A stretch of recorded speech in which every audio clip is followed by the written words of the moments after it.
Henry! Henry! It's time for your news report. What? Now? Yes, now. Out of my way! Sure the lizard coming through!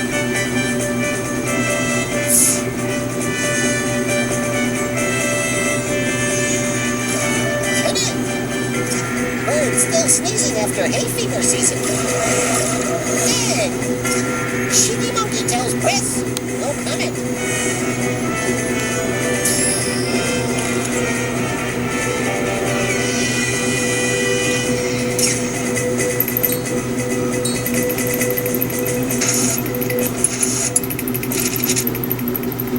But now, our top story.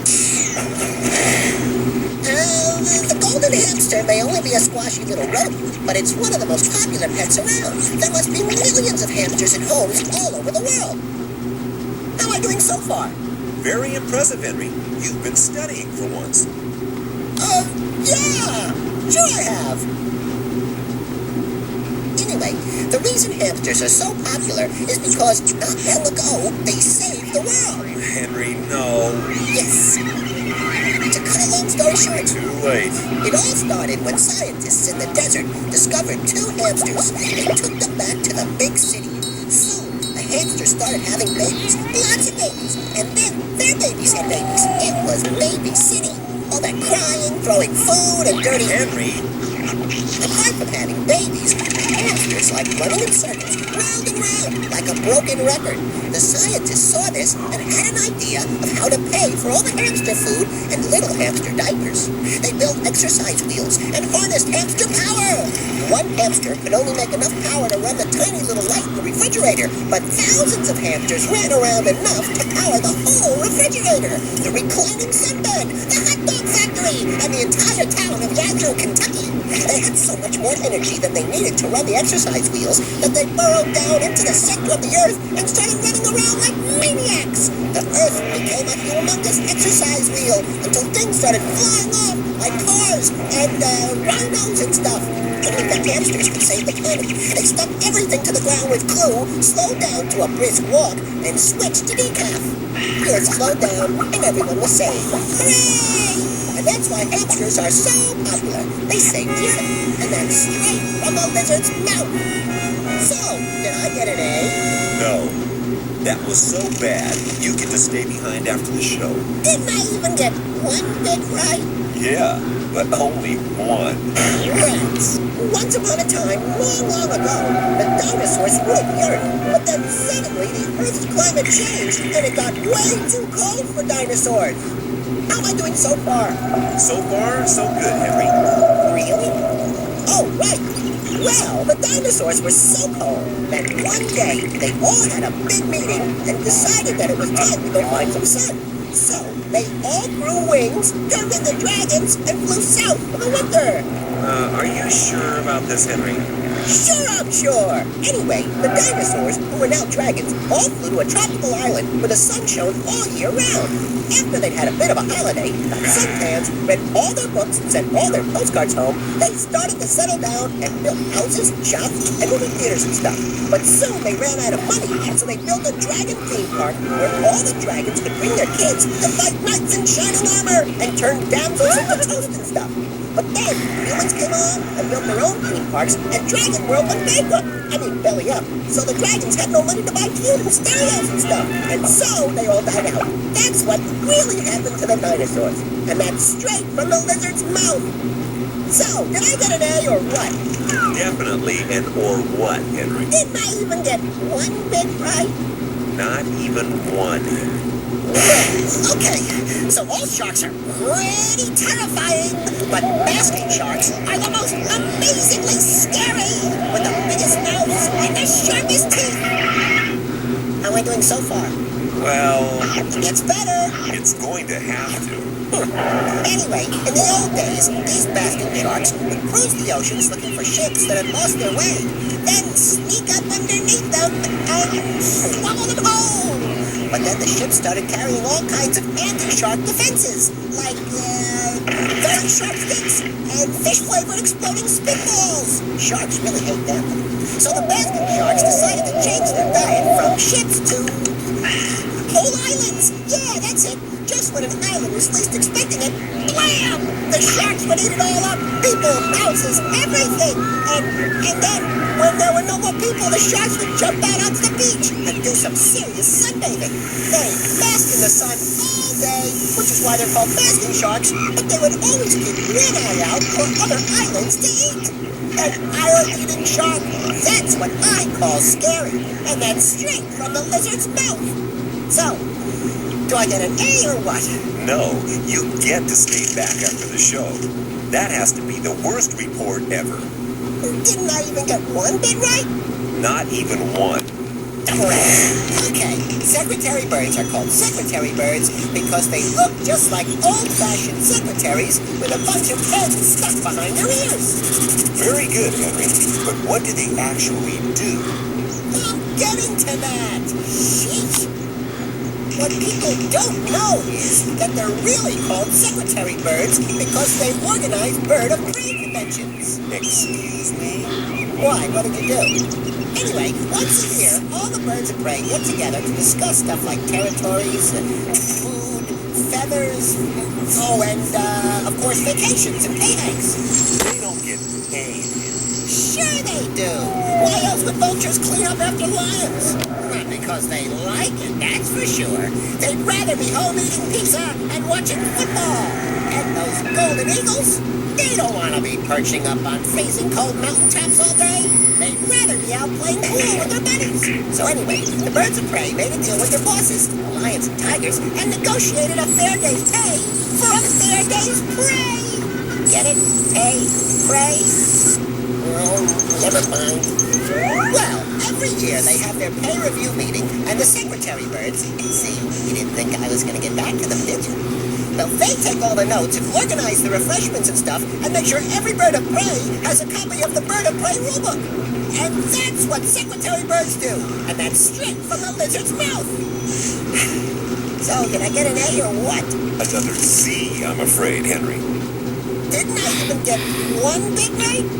Apart from how it got its name. So, seagulls are birds that live by the sea.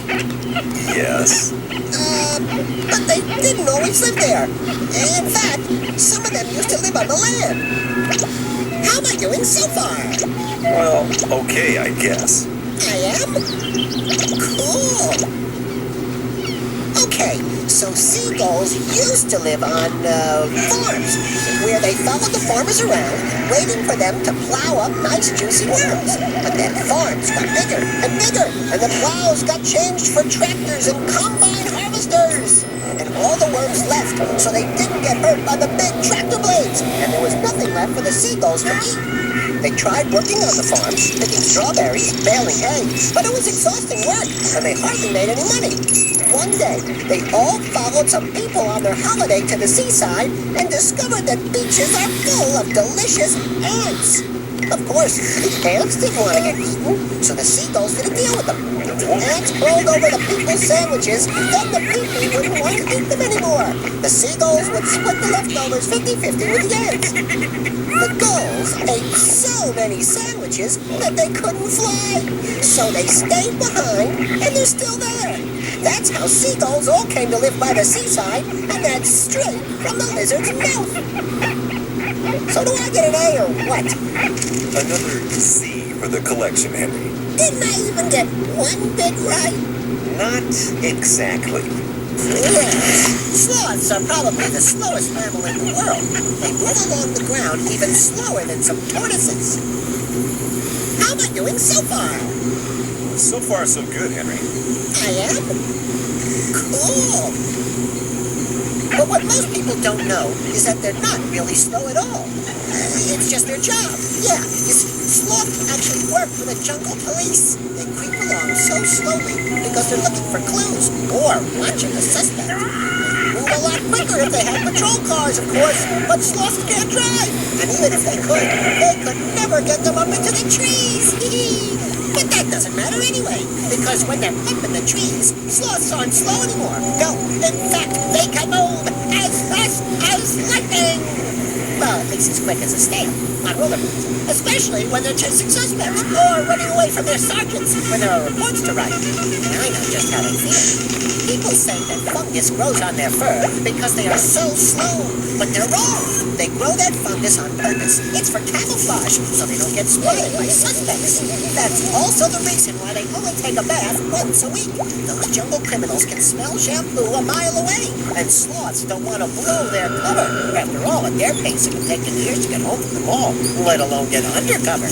And that's why sloths move so slowly, and that's straight from a lizard's mouth. So do I get an A or what?